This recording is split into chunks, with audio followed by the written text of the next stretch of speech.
어제 결혼식이 있었습니다. 추리를 하면서 보았더니 신부 아버지가 울고 있었습니다. 얼마나 딱하게 보이던지요. 그 신부 아버지를 보면서 4년 전 제 모습을 떠올렸습니다. 제 딸이 시집갈 때 제 마음도 별로 좋지를 않았습니다. 결혼 당일날은 제가 절대로 울지 않았습니다. 왜요? 내기를 했거든요. 제가 울면, 눈물 흘리면 제 아내에게 얼마를 주기로 하고, 제가 안 울면 아내가 제게 주기로 하고 했는데 제가 이겼습니다. 문제는 드디어 딸이 이제 공항에서 떠나는 그 시간이 다가왔습니다. 세상에 이럴 일이 있습니까? 28년 동안 같이 살았던 남자를 발로 뻥 차버리고 1년밖에 안 된 남자를 따라서 그저 돌아보지도 않고 떠나는 딸의 모습을 보니까 얼마나 가슴이 아팠던지요. 그래도 좀 울고 가는 게 좋지 않겠습니까? 떠난 이후로 한번 만나기가 얼마나 어려운지, 한번 만나려고 하면 돈이 많이 듭니다. 시간으로 따져야 될 만큼 그렇게 비싸게 들었습니다. 손녀가 태어났는데도 이 손녀를 볼 길이 없습니다. 한번 보는 것이 얼마나 어려운지요. 그래서 주로 하는 방법은 화상으로 만나는 방법밖에 없습니다. 감질납니다. 그림의 떡입니다. 지난 주간에도 화상 채팅을 했습니다. 그런데 4살밖에 안 된 이 손녀는 그래도 제법 이제 대화를 하고 말을 걸어옵니다. 제가 바쁘게 다른 일을 해야 되기 때문에 이제 간다 하고 가려고 했더니 손녀가 그랬습니다. 아버지, 조금만 더 놀다가 가. 그랬어요. 여러분, 우리가 예수 그리스도를 따라가고 주님과 더불어 사귄다고 하는데, 주님을 믿는 삶이 이렇게 잠깐씩 주님을 만나서 주님의 은혜를 받고 또 헤어지고 또 잠깐 만나고 그렇게 된다면 얼마나 답답하겠습니까? 주님 한번 만나기를 원합니다. 만나주세요. 그래서 만약에 우리가 주님을 만나고 한참을 이야기하는데 주님께서 나 이제 가봐야 된다. 주님 조금만 더 계셔주세요. 아니 나 바빠. 다른 성도도 돌봐야지. 욕심 부리지 마. 이렇게 주님께서 가신다면 우리 신앙생활이 너무너무 힘들 것입니다. 부활하신 예수님이 만약에 승천하고 보혜사 성령을 보내지 않으셨더라면 이런 일이 우리 가운데 지금도 일어나고 있었을 것입니다. 그 주님이 말씀하십니다. 내가 가는 것이 훨씬 낫다. 내가 가면 보혜사 성령이 오셔서 언제나 너희와 함께 있을 것이고, 안 가면 어쩌다 한 번씩 너희들 힘들게 만날 뿐이야. 그러니 내가 간다고 슬퍼하지도 말고 걱정하지도 마라. 내가 다시 돌아오리라. 주님이 말씀하셨습니다. 우리 18절 말씀을 한번 같이 읽을까요? 내가 너희를 고아와 같이 버려두지 아니하고 너희에게로 오리라. 아멘. 이 말씀은 주님의 재림을 뜻하는 말씀이 아닙니다. 물론 주님은 재림하십니다. 그러나 여기 있는 말씀은 그때 그 재림을 말씀하는 게 아니라 이제 얼마 후에 성령을 보내주실 것이니 그 성령과 더불어 우리와 더불어 함께 사시기 위하여 오시는 예수 그리스도를 의미합니다. 성령이 오시면 너희가 알리라. 무엇을 알게 된다는 말씀입니까? 바로 살아계신 예수 그리스도, 그분이 우리와 함께 살기 위하여 오신다는 사실, 그것을 알게 된다고 말씀하셨습니다. 우리 19절 말씀을 같이 읽겠습니다. 조금 있으면 세상은 다시 나를 보지 못할 것이로되 너희는 나를 보리니 이는 내가 살아있고 너희도 살아있겠습니다. 아멘. 예수님이 이제 세상을 떠나 천국으로 가신다고 말씀하시자 제자들은 걱정이 태산 같았습니다. 두려워했습니다. 이 자기들만 남아 있어야 되었기 때문입니다. 그러나 그게 아닙니다. 승천하신 지 얼마 되지 않아서 영원토록 함께 하시기 위하여 다시 돌아오시겠다고 말씀하셨습니다. 그래서 오신 분이 바로 보혜사 성령이십니다. 성령을 받은 제자들은 바로 알았습니다. 자기들 속에 계신 성령은 바로 살아계신 예수 그리스도이셨다는 사실을 바로 알았습니다. 그리고 예수님만 오신 게 아니라 하나님 아버지도 함께 오셨음을 그들은 알게 되었습니다. 20절이 이렇게 말씀하죠. 같이 읽습니다. 그날에는 내가 아버지 안에, 너희가 내 안에, 내가 너희 안에 있는 것을 너희가 알리라. 아멘. 내가 아버지 안에, 아버지 하나님 안에 계시는 성자 예수님을 말씀하십니다. 그냥 성령께서, 성령만 오신 게 아닙니다. 성부, 성자, 성령이 함께 오셨습니다. 삼위일체 하나님께서 오셨다는 말씀입니다. 성부 하나님이 천지를 창조하실 때 혼자만 지으신 게 아닙니다. 거기 성자 예수님이 계셨습니다. 말씀으로 지으셨는데 그 말씀이 바로 예수 그리스도이십니다.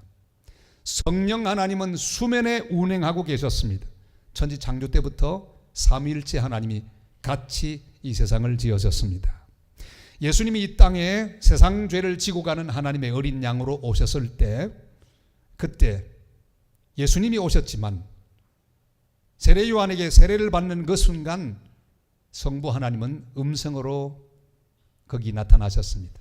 이는 내 사랑하는 자요 내 기뻐하는 자니 너희는 저의 말을 들으라. 성령 하나님은 비둘기처럼 성자 예수님 위에 임하셨습니다. 마찬가지로 성령께서 오실 때도 성령만 오신 게 아니라 삼위일체 하나님께서 오셨습니다. 성령이 오실 때 살아계신 예수님께서 같이 오셨습니다. 이 땅에 계실 때 소경의 눈을 뜨게 하고 안전뱅이를 일으키시고 죽은 자를 살리시고 배고픈 자를 먹이시며 죄인들을 용서하시고 무리로 걸으시며 오병이어의 기적을 행하시던 꽃 같은 그 예수님께서 우리들을 고아처럼 버려두지 않고 함께 하셔서 살리기 위하여 우리 가운데 오셨다는 사실을 확신하는 복된 성도들이 되시기를 바랍니다. 성령이 오시면 예수 그리스도가 우리를 버리지 않고 다시 오시는 것을 알게 될 뿐 아니라 그 예수님은 우리와 함께 계시는 분인 것을 알게 됩니다. 그날에는 너희가 내 안에, 내가 너희 안에 있는 것을 너희가 알리라 말씀하셨습니다. 오늘 여기 17절에 우리 주님의 말씀을 같이 볼 수 있습니다. 성령께서 우리 안에 거하시겠다고 말씀하시는데 이 말씀을 우리 같이 한번 읽겠습니다. 그는 진리의 영이라 세상은 능히 그를 받지 못하나니 이는 그를 보지도 못하고 알지도 못함이라. 그러나 너희는 그를 아나니 그는 너희와 함께 거하심이요 또 너희 속에 계시겠습니다. 아멘.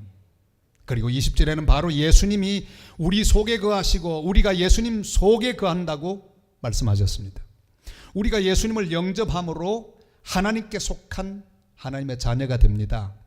백성이 되는 것 놀라운 축복입니다. 우리는 주님께 속한 자가 되었습니다. 우리는 주님의 백성이 되었습니다. 주님의 자녀가 되었습니다. 버림받고 누추하고 불결한 우리가 예수님의 양자가 되어서 주님의 사람 되고 주님의 아들 되고 주님의 백성 되고 주님의 딸이 된 것, 이 얼마나 놀라운 은혜입니까? 우리가 보낸 중국의 우리 정경진 선교사님, 다른 분들은 이름을 밝힐 수 없는데 이분은 밝혀도 됩니다. 왜? 이번에 합법적으로 중국 정부가 인정하는 사람이 북경대 객자 교수를 하셨고 아주 많은 장애인들을 섬기는 그런 일을 하고 계시기 때문에 이분은 알려도 괜찮아요. 정경진 선교사님. 물론 다른 이름으로 지금 그렇게 되어 있습니다만 이분은 특별히 버림받은 장애 고아들을 잘 돌봅니다. 그리고 앞으로 대학을 세우기 위해서 준비하는 가운데 있습니다. 제가 가서 보았는데 이 한 아이는 얼마나 불쌍한 아이들인지 몰라요. 버림받은 아이들입니다. 제 가운데 한 아이는요, 친부모가 너무 장애가 심하기 때문에 고속도로에 던지고 말았습니다. 왜? 빨리 죽으라고. 그래 그 아이를 살리고 그 아이를 입양해서 자기의 딸로 키우면서 얼마나 행복하게 잘 자라게 되는지 저는 그 아이 하나하나를 보면서 은혜를 받았습니다. 바로 제가 하나님 앞에 그런 신분이기 때문입니다. 버림받은 우리들, 가치 없는 우리를 하나님은 불러주셔서 하나님의 아들로 하나님의 딸로 입양해 주셨습니다. 그래서 우리는 하나님께 속한 자가 되었습니다. 우리 정경진 선교사님 친아들이 있는데 김정영호라고 있어요. 이 친아들이 시험에 빠졌습니다. 왜? 아버지가 자기보다는 양자들을 훨씬 더 이뻐하고 사랑하는 것 같았어요. 얼마나 고민을 했던지 몰라요. 왜? 아직도 어리기 때문에. 그러나 그는 알았습니다. 하나님의 사랑을 깨닫자 아버지가 양자들을 그렇게 사랑하는 그 마음이 이해가 되었습니다. 그 아이는 지금 잘 자라고 있습니다. 우리는 하나님께 속한 자가 되었습니다.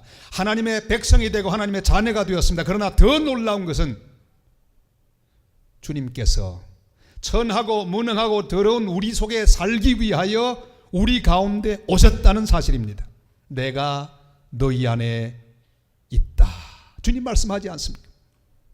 성령 강림의 사건은 바로 예수님이 우리와 같이 살기 위하여 우리 속에 오신 놀라운 사건입니다.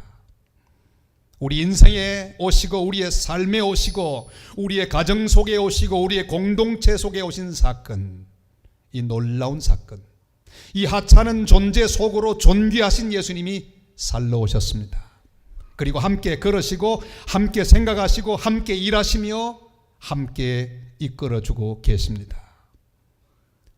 저는 설교를 준비하다가 이 대목에 와서 그만 더 이상 준비할 수가 없었습니다. 너무나 목이 메어왔기 때문입니다. 주님이 나와 함께 살러 오셨다니, 나 같은 죄인에게 내 속에 오셔서 나와 함께 사시다니, 잠깐도 아니고 영원토록 나와 함께 살기 위하여 성령을 보내셨다니, 너무 감격스러워서 한참이나 눈물을 닦으면서 살러 오신 주님, 내 속에 계신 주님을 묵상하고 영광을 돌릴 수가 있었습니다. 투자의 신으로 불리는 워렌 버펫, 이 할아버지, 대단치도 않은 할아버지인데 이 할아버지와 더불어 식사하기 위해서는 경매를 붙였는데 최근에 한 끼 식사하고 잠깐 이야기하는데 22억 원, 그것도 줄을 확 서 있었어요. 경매예요, 경매. 여러분, 정말 기가 막히지 않습니까? 하루도 아닌 한 끼 같이 먹는데 22억 원. 그러나 우리 예수님과는 평생 무료입니다. 능력의 하나님, 지혜의 하나님, 모든 것을 다 이루시는 하나님, 모든 것을 다 가지고 계시는 하나님의 아들 예수 그리스도, 그분과 함께 한 끼가 아닙니다. 하루가 아닙니다. 1년이 아닙니다. 영원토록 함께 사는 복된 삶, 그것이 공짜. 그렇기 때문에 우리는 하나님의 은혜를 받은 사람들입니다. 여러분, 다 잊어버려도 예수님이 내 속에서 나와 함께 계시다는 사실을 절대로 잊지 않는 하나님의 사람들이 되시기를 바랍니다. 갈릴리 바다에서 풍랑만 난 제자들에게 예수님이 찾아오셨습니다. 파도를 밟고 오셨습니다. 그리고 그들을 도와주셨습니다.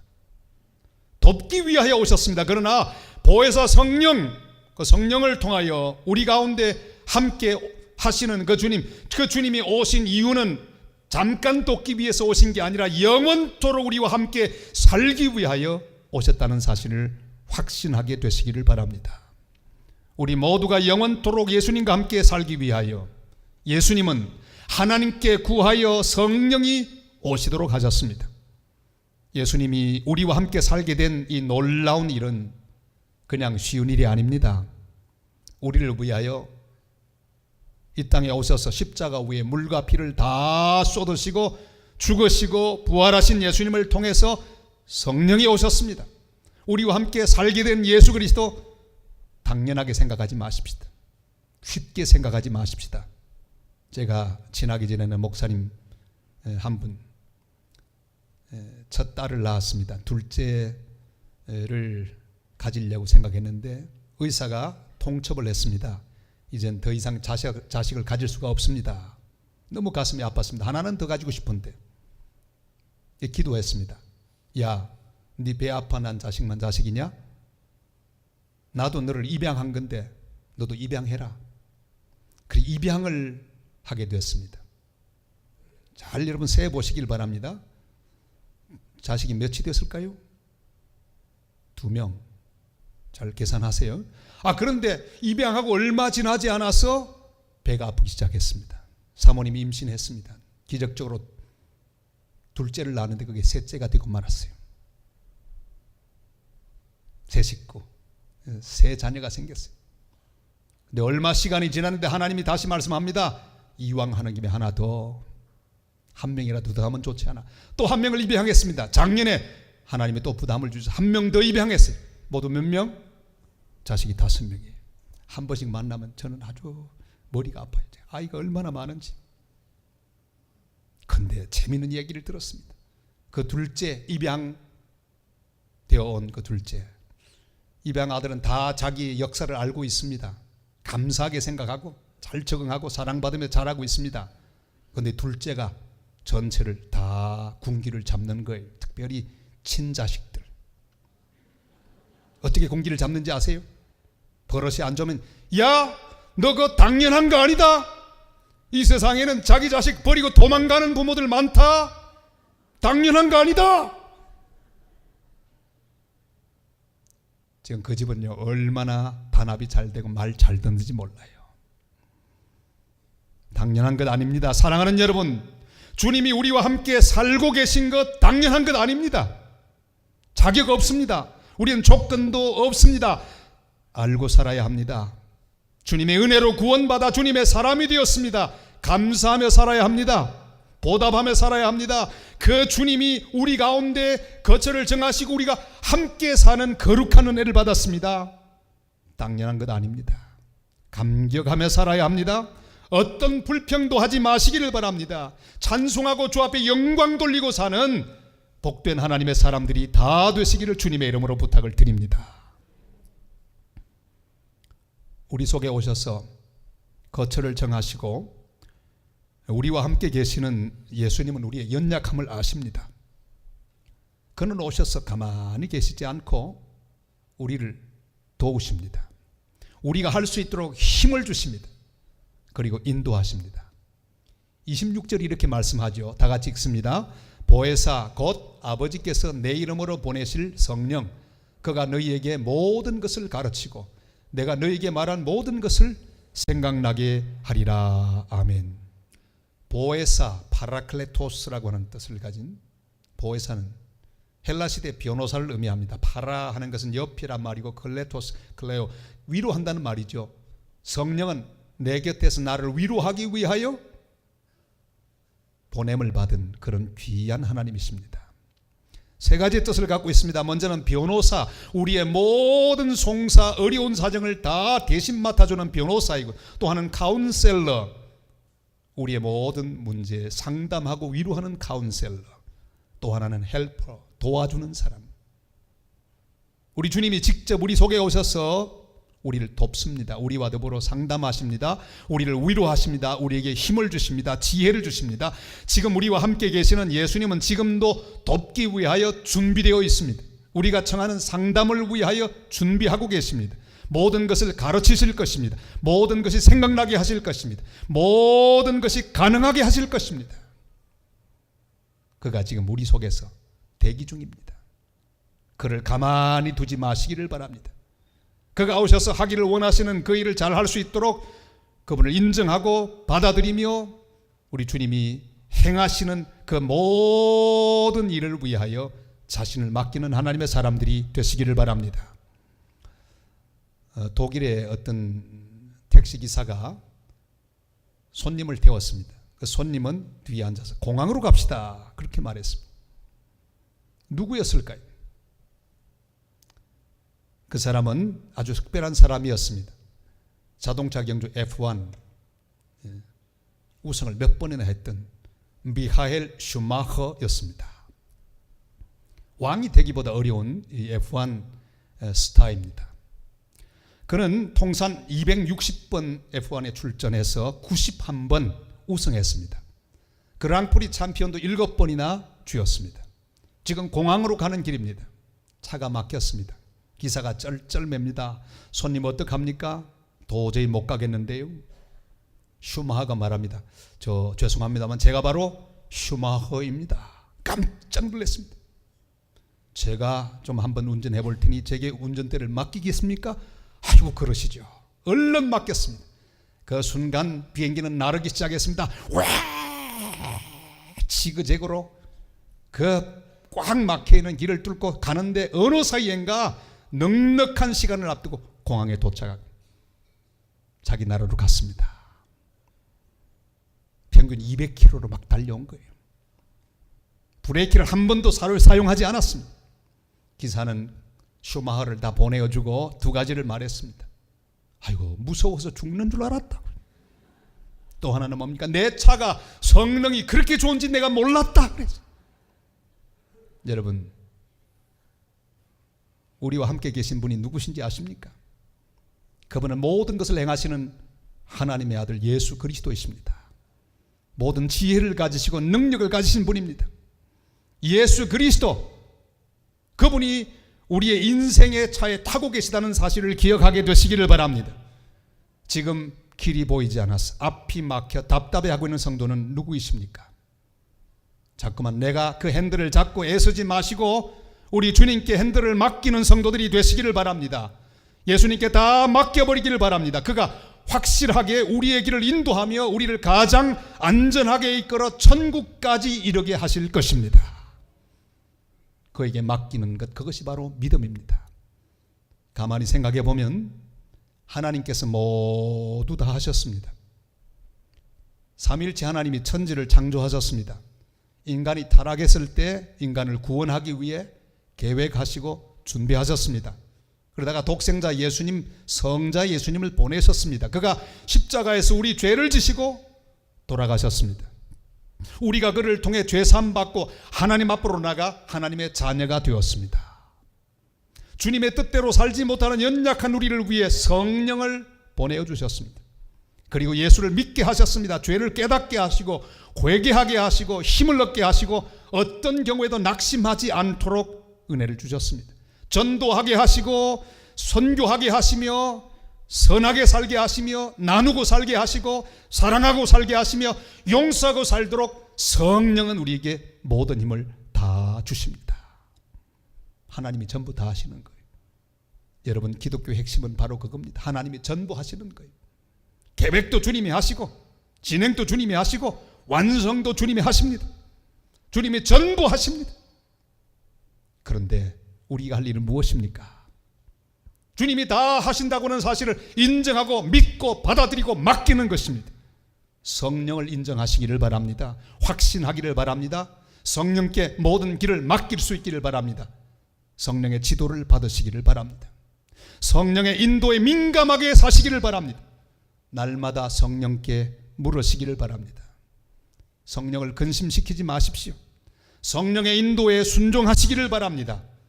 에베소 4장 30절로 32절 이렇게 말씀하죠. 다 같이요. 하나님의 성령을 근심하게 하지 말라. 그 안에서 너희가 구원의 날까지 인치심을 받았느니라.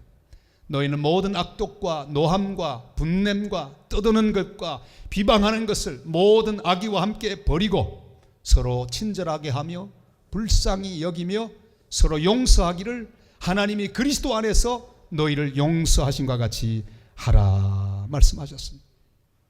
성령을 근심시키지 마십시오. 성령이 싫어하는 일을 하지 마십시오. 하기 전에 물어보시기를 바랍니다. 성령님, 이거 해도 괜찮을까요? 그거 하지 마. 성령이 원치 않는 일을 하지 마십시오. 성령의 인도에 민감하시기를 바랍니다. 주님 갈라디아 5장 16절에 이렇게 말씀하십니다. 같이 읽습니다.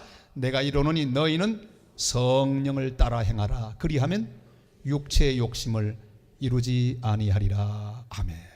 성령과 함께 행하시기를 바랍니다. 우리 속에 계신 성령과 더불어 함께 길을 가시기를 바랍니다. 그리고 또한 25절로 26절에 이렇게 말씀하죠. 다 같이요. 만일 우리가 성령으로 살면 또한 성령으로 행할지니 헛된 영광을 위하여 서로 노엽게 하거나 서로 투기하지 말지니라. 아멘. 사랑하는 성도 여러분, 우리는 압니다. 보혜사 성령이 이미 오신 것을 압니다. 2000년 전에 오셨습니다. 주님이 부활 승천하시고 보내주셨어요. 하나님께 구하여 하나님이 보내주셨어요. 여기 계십니다. 우리가 예수를 믿는 그 순간부터 보혜사 성령 우리 속에 자리를 정하시고 성부, 성자, 성령이 우리와 함께 계십니다. 성령은 지금도 우리 속에서 역사하고 있습니다. 성령이 바로 우리를 위해 죽으신 예수 그리스도이심을 우리는 압니다. 지금도 성령께서 모든 것을 가르치시고 감동을 주시고 생각나게 하시고 돕고 계신다는 사실을 우리는 압니다. 그분을 가만히 한쪽 귀퉁이에 두지 마십시오. 그분을 인정하고 의지하고 그분이 도울 수 있도록 손을 벌리고 그분을 모시고 내 모든 문제를 맡기며 그의 지도를 받는 성령의 사람들이 되시기를 바랍니다. 이 사실을 확실히 아는 성도는 주님께 맡기고 주님과 의논하면서 성령의 지도를 받으며 그에게 순종하고 하나님이 이루시려는 거룩한 뜻을 다 이루어드리는 복된 성령의 사람들이 다 되시기를 주님의 이름으로 축원합니다.